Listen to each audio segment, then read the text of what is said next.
অখণ্ডমণ্ডলেশ্বর শ্রী শ্রী স্বামী স্বরূপানন্দ পরমহংসদেবের উপদেশ বাণী অখণ্ড সংহিতা দশম খণ্ড হইতে।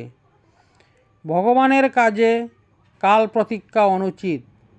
মুঙ্গের নিবাসী জনৈক ভক্তকে শ্রী শ্রী বাবামণি এক পত্রে লিখিলেন, মনুষ্য জীবন অতি দুর্লভ জীবন। সহস্র বিঘ্নের মধ্য দিয়াও এই জীবনের পূর্ণ সার্থকতা সম্পাদন করিতে হইবে। চতুর্দিকের শত আকর্ষণের মধ্য দিয়াই একাগ্র মনে ভগবানের নামের পথ বহিয়া চলিতে হইবে এবং সংসারের অনন্ত কোটি সুখ দুঃখ বৈচিত্র্যর ভিতর দিয়াই তার অপুরন্ত প্রেমরসকে আস্বাদন করিতে হইবে।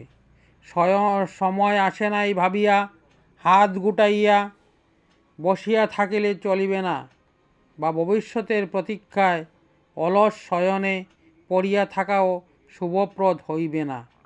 অনেকেই বলিতে শুনিয়াছি, সময় আসুক, একটু অবসর হোক, কাজের ঝঞ্ঝাট কিছু কমিয়া যাওক, তারপর নিশ্চিন্তে বসিয়া ভগবানের নাম করিব। একথা তাহারা অবশ্য সরল চিত্তেই বলে, মনে কোনো কুটিল কপটতা রাখিয়া তাহারা একথা বলে না। কিন্তু ইহার পশ্চাতে একটা মস্ত বড় বুঝিবার ভুল রইয়া গিয়াছে, যাহা তাহাদের চোখে ধরা পড়ে নাই। একটি গান আছে, যত দিন যায় তত কাজ বাড়ে, অবসর কই তো মিলিল না। বাস্তবিকই ব্যাপারটা অবিকল তাই।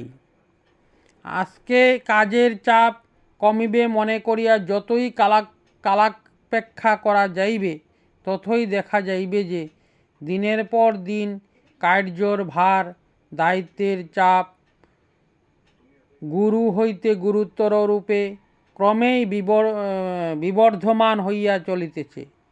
একটি কাজের সমাপ্তির সাথে সাথে 10টি নূতন প্রবন্ধ আসিয়া মাথা উঁচু করিতেছে। একটি স্বস্তির নিঃশ্বাস ফেলিতে না ফেলিতে আরও 10টি উদ্বেগজনক শ্রমবহুল কর্তব্য গমন পথ রুদ্ধ করিয়া দাঁড়াইতেছে। ইহা প্রত্যেক ব্যক্তিরই দৈনন্দিন অভিজ্ঞতা। সুতরাং সময় হোক, তারপর বসিয়া ভগবানকে ডাকিব, অবসর আসুক,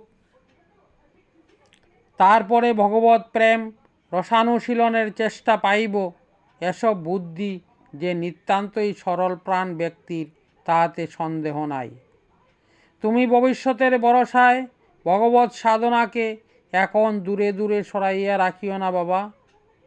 আজ হইতেই তুমি তার প্রেমরসকে, তার অপরিমেয় করুণাকে, তার দয়া মায়া মমতাকে, তার অপার অসীম স্নেহকে তার নামের সাধনার মধ্য দিয়া আস্বাদন করিতে প্রয়াসী হও বাবা। মন ভালো করিয়া বসিবার দিন আসিলে তারপরে যদি তুমি সাধনরত হইতে চাহ, তবে জানিও ইহজন্মে আর তোমার সাধন করা হইয়া উঠিবে না। কারণ দীর্ঘকাল সাধনার পর ব্যতীত আগেই কাহারও মন স্থির হয় না।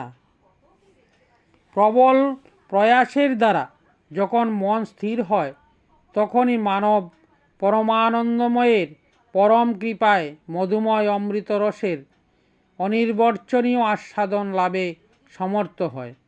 আর একটি দিনও বাবা তুমি বৃথায় কাটাইও না। অন্তত 10 মিনিট করিয়া সময় তোমার নিশ্চয়ই হইবে, এবং মন বসুক আর না বসুক, এই 10টি মিনিট সময়ই তুমি প্রত্যহ বসিয়া আনন্দময়ের আনন্দপ্রদ নাম জপিতে চেষ্টা করো। চতুর্দিকের বিশৃঙ্খলতা তো থাকিবেই, কিন্তু তোমাকে তোমার সাধনোদ্যম পরিত্যাগ করিলে চলিবে না। সময় নষ্ট করিও না বাবা। যে দিনটি যায় সে আর ফিরিয়া আসে না। একটি দিনকেও ব্যর্থ হইতে যাইতে দিও না।